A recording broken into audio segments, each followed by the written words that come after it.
Hi everyone, welcome back to another episode from Wake&Tech. Today in this video, we will be learning how to change subtitle size on YouTube Kids application using your mobile device.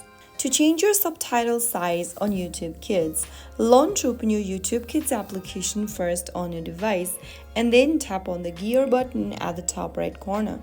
Enter your passcode or solve a simple math problem and this will open up the settings menu. Scroll down under video, you will see subtitles and closed captions. Simply tap on that and then tap on text size. Now select the text size from the options available. You can choose very small, small, normal, large or very large option.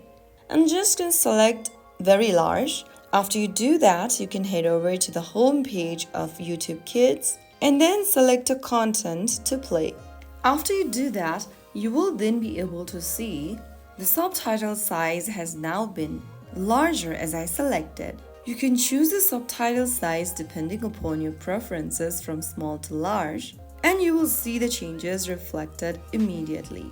Just make sure that the video you are playing has subtitles or captions in it, and the subtitle or caption option is turned on.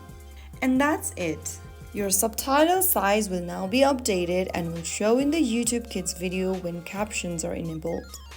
If you found the video helpful, don't forget to like, share, and subscribe. I'll see you in the next episode. Thank you for watching.